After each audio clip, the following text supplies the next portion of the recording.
Assalamualaikum warahmatullahi wabarakatuh.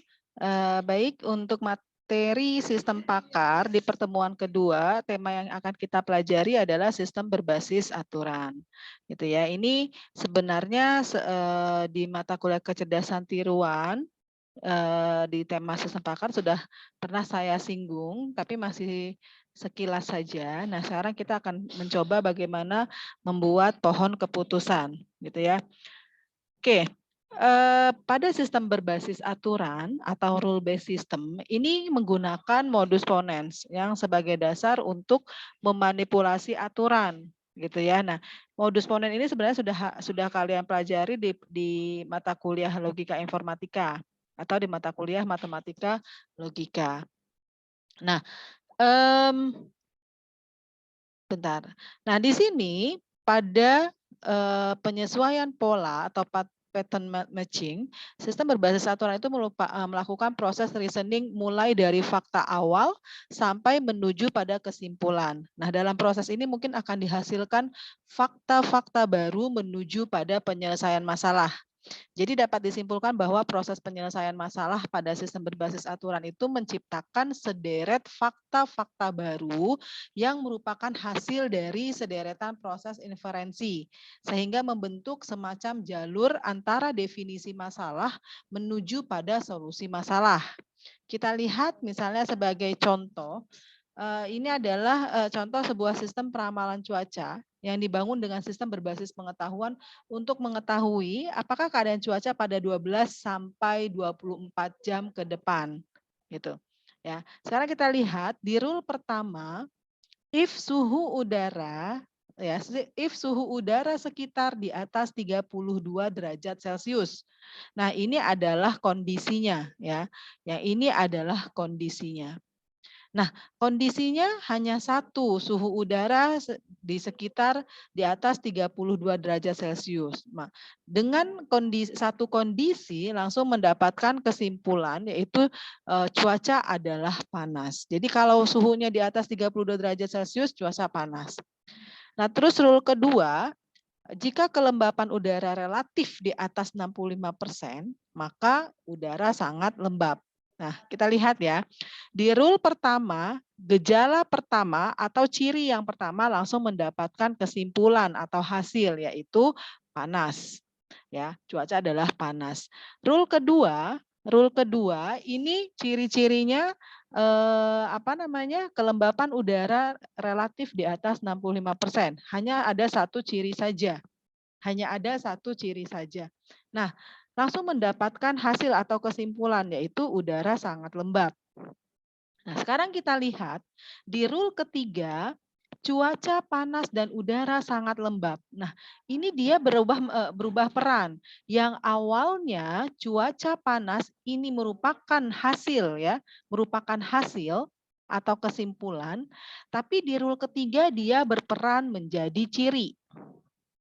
Ya, menjadi ciri. Terus udara sangat lembab, ini juga yang tadinya di rule kedua berfungsi menjadi sebagai kesimpulan, di rule ketiga dia menjadi ciri.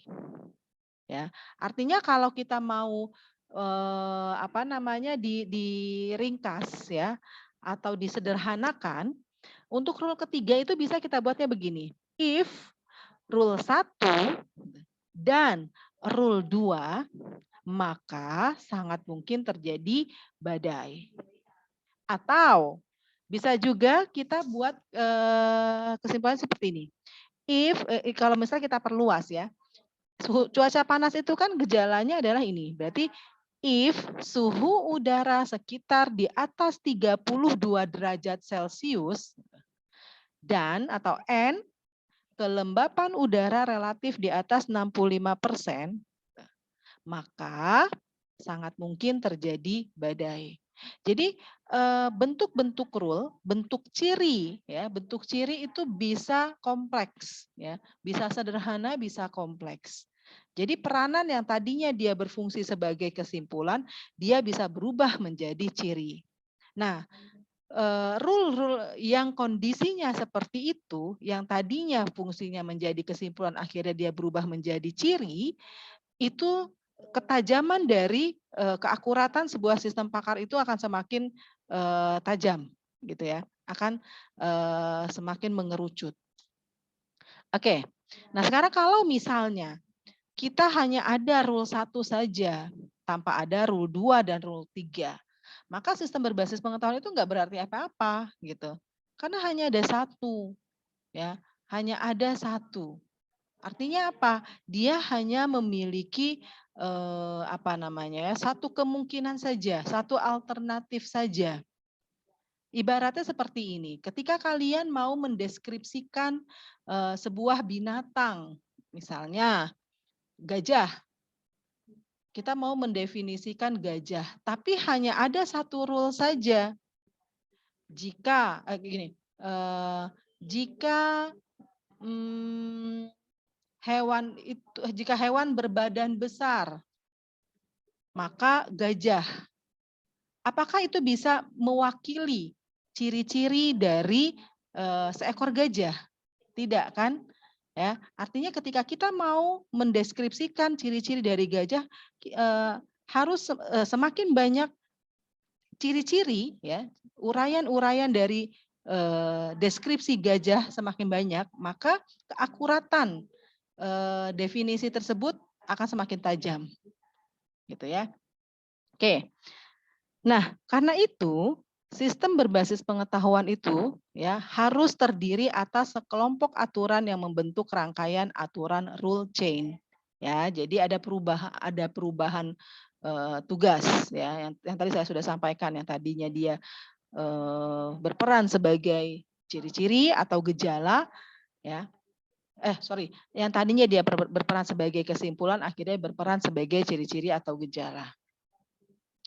Oke, kita lihat faktanya di sini ya, dari contoh yang ini kan ada 2 fakta. Suhu udara di sekitar di atas 32 derajat Celcius dan kelembapan udara relatif di atas 65 derajat Celcius. Ini fakta. Gitu ya. Jadi di rule pertama dia sederhana. Kalau misalnya suhu udara segini, langsung ambil kesimpulan bahwa cuacanya adalah panas, sudah pasti. Gitu ya. Terus fakta yang berikutnya adalah jika kelembapan udara relatif di atas 65%, itu maka udara sangat lembab, itu pasti. Gitu. Nah, kalau semakin akurat lagi, maka ketika kita mau mengetahui apakah akan kemungkinan terjadi badai, berarti kesimpulan yang ada di rule 1 dan rule kedua jika digabungkan, maka kesimpulannya menjadi ini. Oke. Proses reasoning. Ya, proses reasoning ini dari sebuah sistem berbasis aturan adalah tahapan proses mulai dari sekumpulan fakta menuju solusi, jawaban, dan kesimpulan.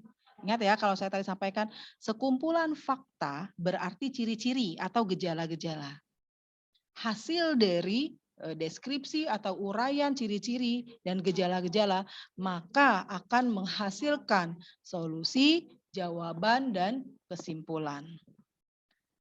Ada 2 macam cara yang dapat digunakan untuk menghasilkan suatu kesimpulan, yaitu ada yang pertama forward chaining atau data driven. Artinya di sini kesimpulan dihasilkan dari seperangkat data yang diketahui. Jadi fakta-fakta dulu atau ciri-ciri dulu atau data-data dulu, ya, baru langsung mendapatkan kesimpulan. Jadi kesimpulan itu didapatkan jika sudah terkumpul fakta dan data atau ciri-ciri. Kalau backward chaining atau goal driven, ini adalah memilih beberapa kesimpulan yang mungkin dan mencoba membuktikan kesimpulan tersebut dari bukti-bukti yang ada. Artinya kesimpulan dulu nih, baru dikumpulkanlah fakta-fakta dan bukti-buktinya atau ciri-cirinya. Gitu. Itu backward chaining. Backward. Jadi dari ekornya dulu, baru dari badannya, baru dari kepalanya. Oke, contoh ya. Contoh seperangkat rule di bawah ini akan digunakan untuk menjelaskan proses forward chaining dan backward chaining. Kita lihat kasus pertama, identifikasi binatang. Nah, ini ada 10 rule. Rule pertama, if menyusui sama dengan tidak, N kaki lebih besar dari 4, N warna bulu sama dengan polos, dan binatang sama dengan belalang. Ini dia memiliki 3 gejala atau 3 fakta. Maka mendapatkan jawaban bahwa binatang itu adalah belalang. Rule yang kedua, ada 3 fakta juga nih. Menyusui sama dengan ya. Kakinya sama dengan 4 dan berdarah sama dengan panas. Maka kelasnya adalah mamalia. Lalu if makanan sama dengan binatang, maka langsung nih kalau dia cuma ada 1 fakta saja. Ya, faktanya binatang, maka kategorinya adalah karnivora dan seterusnya. Nah, sekarang dari pengetahuan yang sudah dibuat ya, yang sudah dirangkum ya, kita sudah mendapatkan beberapa rule ya. Di sini contohnya sampai 10 rule. Maka kita dapat dari pengetahuan yang di atas itu kita dapat representasikan dalam bentuk diagram pohon atau pohon keputusan. Ya, di pertemuan semester yang sebelumnya kita sudah mempelajari bagaimana membuat pohon. Nah, yang ini kita akan coba lagi ya mengupas lebih tuntas lagi. Nah, tolong perhatikan ya, kita perhatikan data yang diberikan oleh user diletakkan pada bagian kiri gambar ya. Jadi data atau fakta itu ada di sebelah kiri, lalu kesimpulan atau jawaban ada di sebelah kanan. Gitu ya.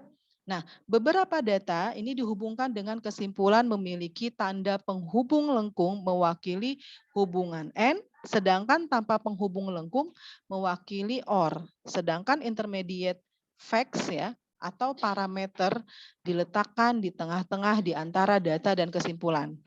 Ya, jadi dalam membuat pohon keputusan yang pertama ciri-cirinya adalah untuk sebelah kiri ya, posisi yang sebelah kiri ini adalah fakta atau data. Sebelah kanan itu adalah kesimpulan atau jawaban. Gitu ya.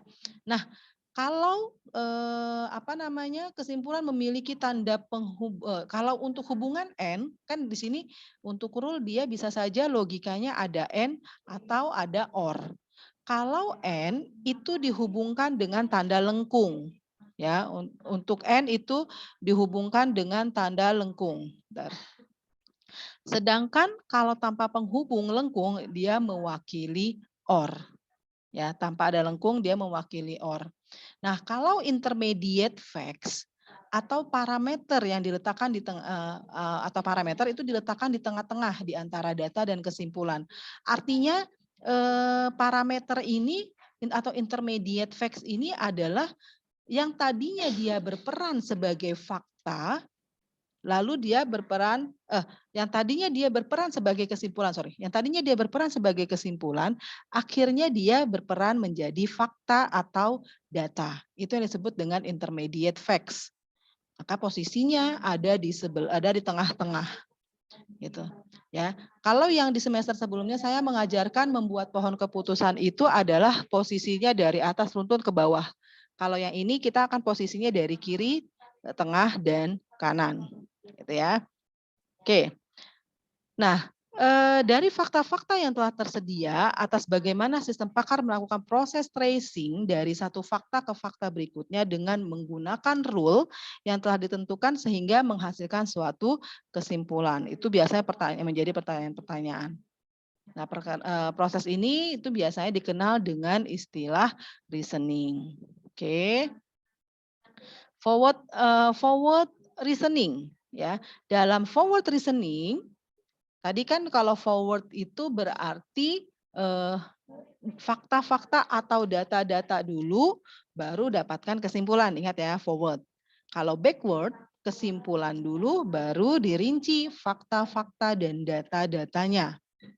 Ya. Nah, pada forward reasoning proses ini akan dilakukan pengecekan terhadap setiap rule untuk melihat apakah data yang sedang diobservasi tersebut memenuhi premis dari rule tersebut.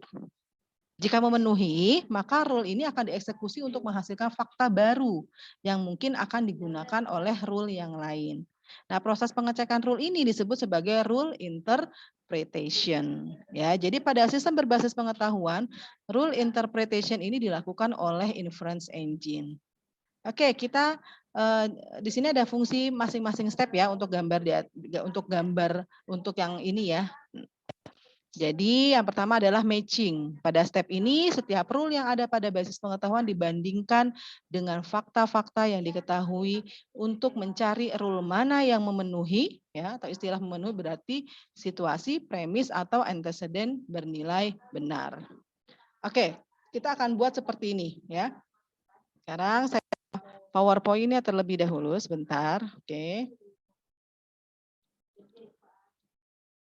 Baik, sebentar ya.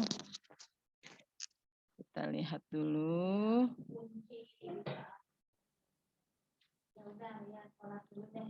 Oke, kita lihat dulu sebentar slideshow.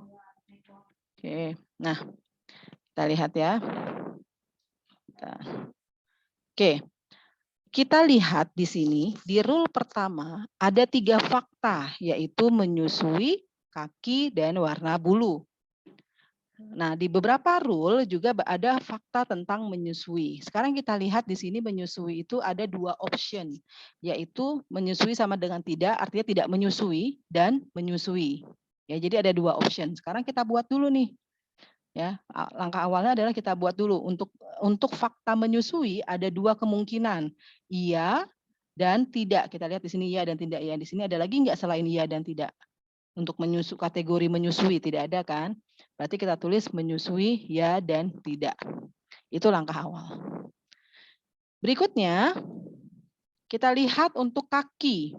Kaki ada berapa kemungkinan? Ada berapa option? Kaki lebih dari 4, kaki sama dengan 4, mana lagi? Kaki sama dengan 2. Ya, berarti berarti ada 3 kemungkinannya. Kaki lebih dari 4, kaki sama dengan 4, dan kaki sama dengan 2. Jadi pada saat kalian merincikan atau menyederhanakan fakta-fakta, kalian lihat dulu di sini ya. Oke, berikutnya apa lagi? Kita lihat berdarah. Ya, kita lihat di rule 1 tidak ada kategori berdarah, rule 2 ada berdarah. Berdarah sama dengan panas, itu option yang pertama. Option ada lagi nggak optionnya selain berdarah sama dengan panas? Kita lihat yang kategori tentang berdarah. Berdarah. Oh, ada dingin ya di sini ya. Ini kan panas nih, dingin. Berarti ada 2 kategori, yaitu berdarah panas dan berdarah dingin. Selanjutnya apa lagi? Kita lihat warna bulu nih, warna bulu. Warna bulu ada berapa kemungkinan? Warna bulu polos, berbintik, terus mana lagi? Bergaris. Polos, berbintik, bergaris. Berarti ada 3. Polos, berbintik, bergaris. Lanjut lagi, ada apa lagi faktanya selain menyusui, kaki, berdarah, dan warna bulu? Menyusui, kaki, berdarah, dan warna bulu. Kita lihat tinggi. Nah, tinggi ada berapa kemungkinan? Tinggi lebih dari 80 cm, tinggi kurang dari 60 cm, apalagi tinggi kurang dari 80 cm. Berarti ada 3 kemungkinan. Lebih dari 80, kurang dari 80. Oh, ini 80 ya, sorry. Oke, berarti ada ya. Oke, ada 2 kemungkinan. Sekarang kita makanan. Makanan ada 2 kategori, yaitu binatang dan tumbuhan. Nah, ini yang tadi sudah disampaikan. Pada saat membuat pohon keputusan, untuk fakta, posisinya berada di sebelah kiri. Nah, ini adalah fakta-fakta yang sudah kita sederhanakan, yang sudah kita rangkum ya dari beberapa rule yang ada. Ini fakta ya. Oke, langkah berikutnya apa lagi? Langkah berikutnya kesimpulan. Kesimpulan kita tadi ingat ya, kesimpulan atau jawaban atau solusi posisinya ada di sebelah kanan. Ya, nah berarti ini kesimpulan pertama binatang sama dengan belalang. Kesimpulan yang kedua kelas sama dengan mamalia. Kenapa ini berada di posisi tengah? Karena tadi ya dia peranannya yang tadinya dia berubah, yang tadinya dia menjadi peranannya adalah kesimpulan, akhirnya dia berubah menjadi fakta atau data. Karena apa? Sekarang kita lihat di beberapa rule. Ini kan tadi awalnya di rule kedua ini dia berperan sebagai kesimpulan. Nah, ternyata di rule yang lain dia berperan menjadi fakta. Nih, rule 5, rule 6, faktanya semua kelas mamalia. Gitu ya. Nah, jadi dia posisinya ada di sebelah, ada tengah ya. Kita lanjut. Berikutnya apa nih? Rule yang ketiga karnivora. Ya, karnivora. Nah, karnivora kenapa posisinya tidak di sebelah kanan? Karena kita lihat lagi di rule. Karnivora, karnivora. Ada tidak di sini menggunakan? Nah, ini ya ada kategori herbivora, kategori karnivora. Nah, berarti dia yang tadi sama peranannya seperti kelas sama dengan mamalia. Yang tadinya dia berperan menjadi kesimpulan, akhirnya dia berubah menjadi fakta atau data. Oke, kita lanjut. Rule keempat itu apa? Herbivora.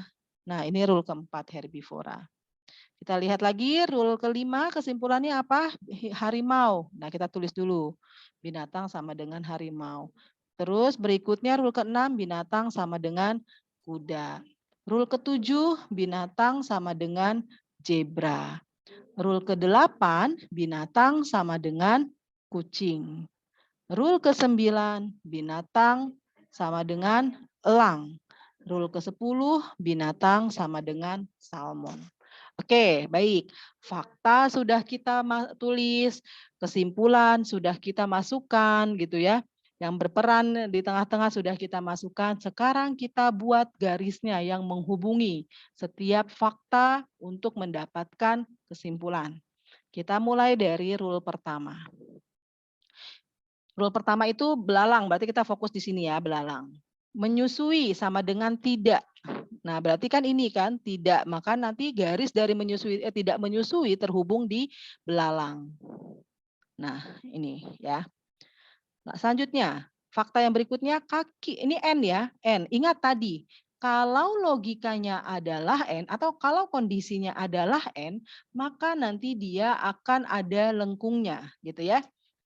Semua faktanya itu akan ada lengkungannya. Kaki lebih dari 4. Nah, ini ya. Selanjutnya warna bulu sama dengan polos. Nah, ini ya, warna bulu sama dengan polos. Nah, karena ini semua kondisinya adalah N, maka kita beri lengkungan. Artinya kalau ada lengkungan ini adalah N. Maka tanpa perlu kita melihat ini, kita bisa baca gini. Rule 1, if menyusui sama dengan tidak, oh karena ada lengkungan nih berarti N kaki lebih dari 4, N warna bulu sama dengan polos, dan binatang sama dengan belalang. Gitu cara bacanya. Lanjut rule kedua. Mamalia. Nah, sekarang ini mamalia. Menyusui sama dengan iya. Nah, ya, menyusui sama dengan iya. Kaki sama dengan 4. Nah, kaki sama dengan 4. Berdarah sama dengan panas. Berdarah sama dengan panas, berarti ke kelas mamalia. Nah, sekarang kita lihat kondisinya dia adalah N. Berarti kita tambahkan lengkungan di sininya.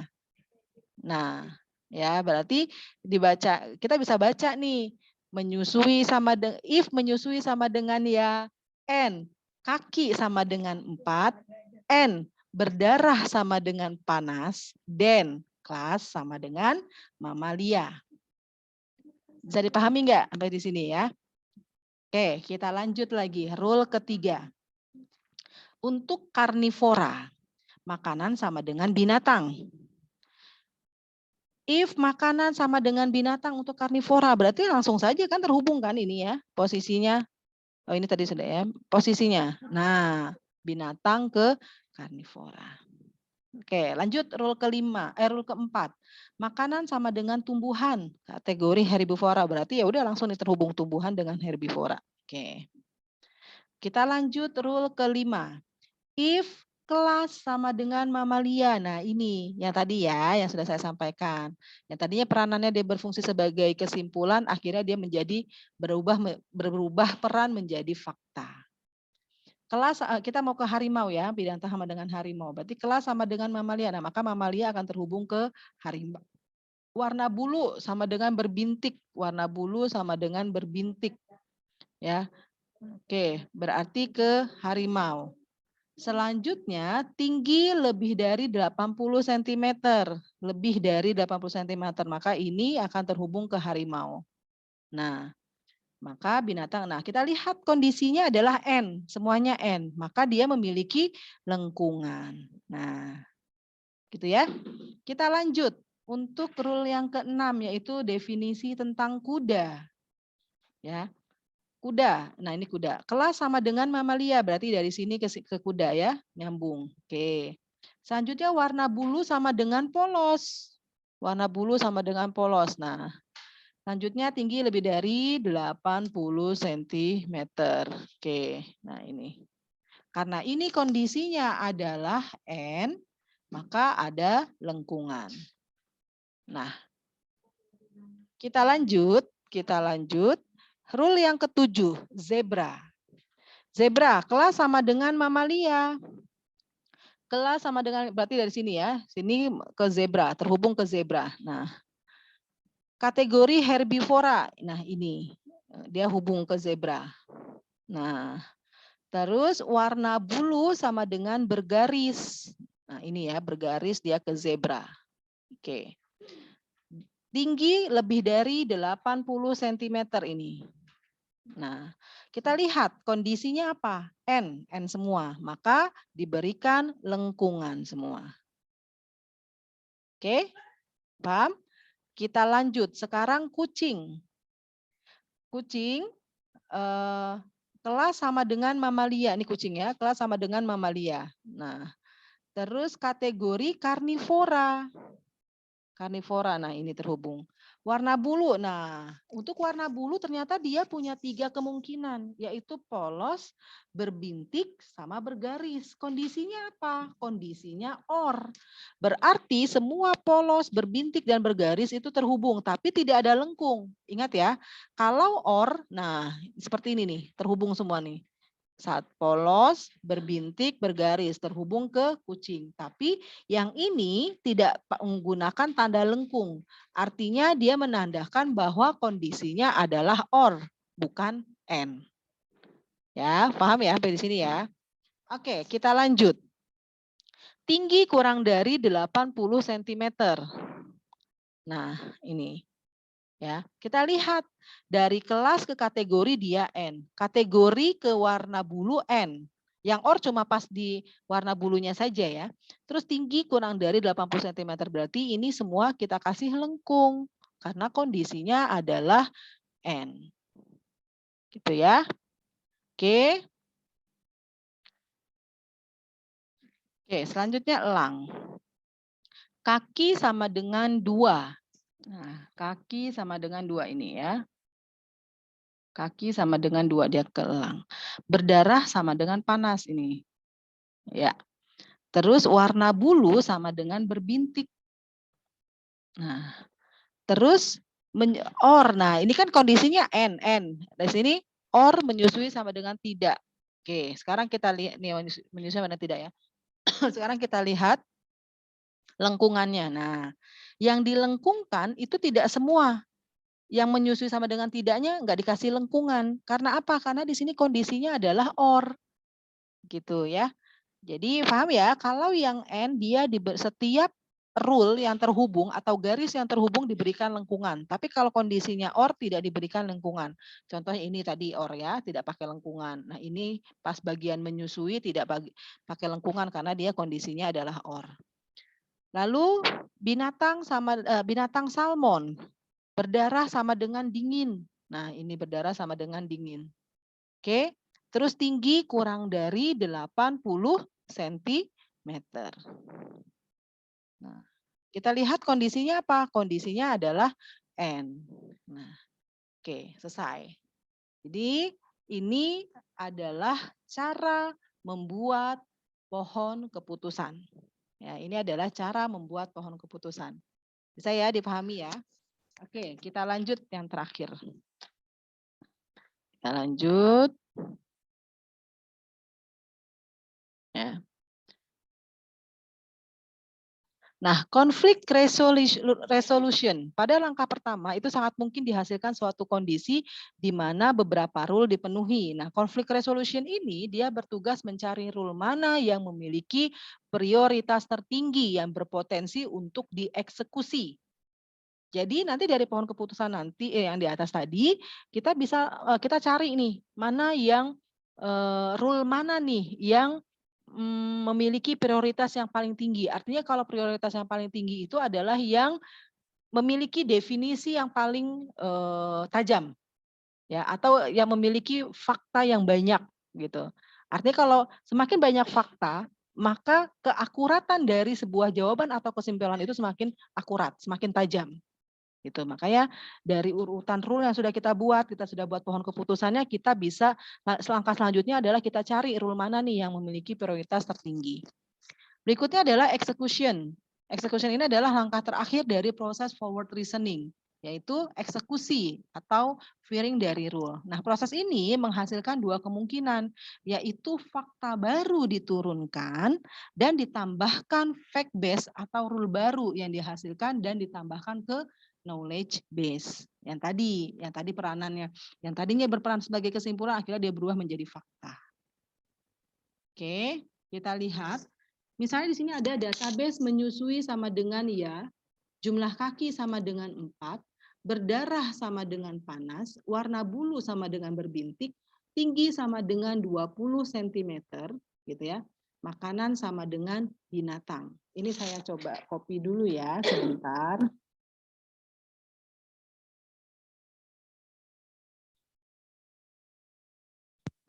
Oke. Kita lihat. Ini sebentar, saya copy dulu. Crop dulu ya. Misalnya ini, faktanya adalah ini. Kita lihat. Ini saya bagi layarnya ya. Oke. Database menyusui.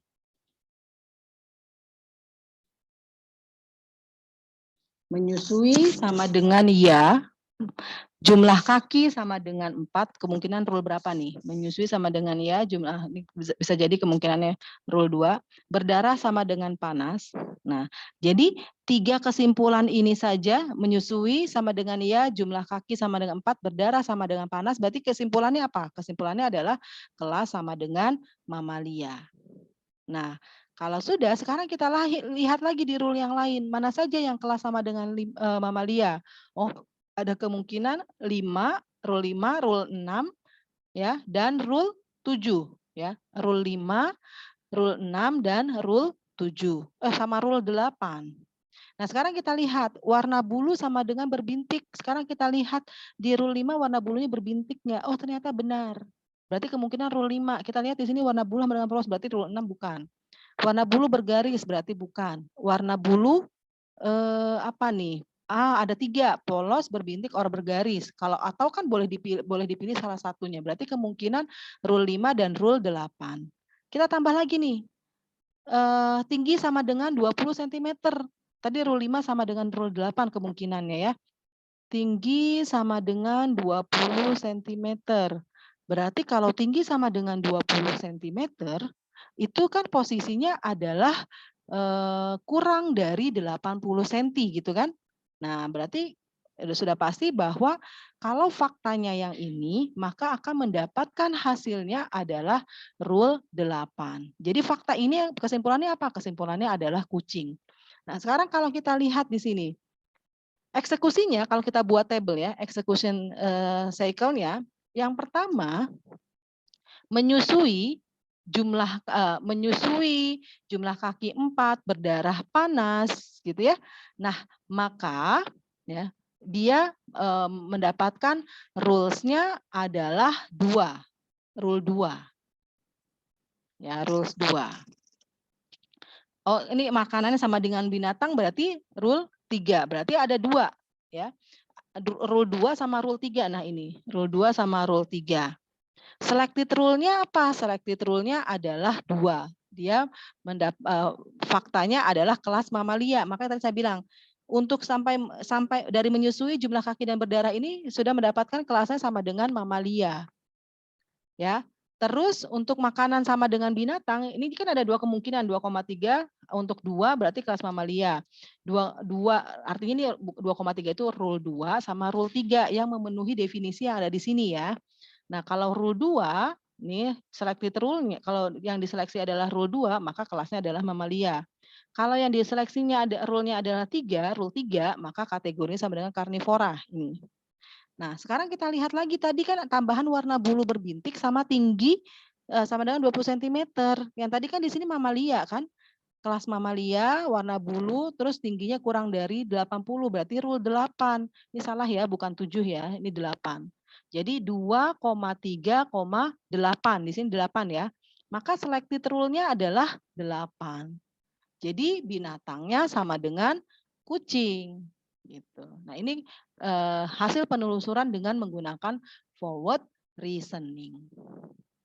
Oke ya, paham ya? Nah, sekarang sebagai latihan, coba kalian kerjakan database yang ini. Menyusui sama dengan ya, jumlah kaki sama dengan 4, berdarah sama dengan panas, warna bulu sama dengan polos, dan tinggi sama dengan 2,2 meter. Meter ya ini ya, bukan sentimeter. Berarti ini kamu bisa konversikan ke dalam sentimeter. Kira-kira tinggi sama dengan 2,2 meter itu kategorinya masuk yang mana? Lebih dari 80 cm kah atau kurang dari 80 cm? Nah, sekarang kalau sudah dari kelima fakta ini, silahkan kalian buat penelusuran seperti ini, tabel yang ini, dengan menggunakan forward reasoning. Ya, ingat tadi yang di sini bukan 7 ya, tapi 8. Oke, paham ya? Oke, selamat disimak dulu, dicermati, diamati, lalu coba dikerjakan untuk yang ini. Contoh yang sederhana saja dulu ya. Oke, terima kasih. Assalamualaikum warahmatullahi wabarakatuh.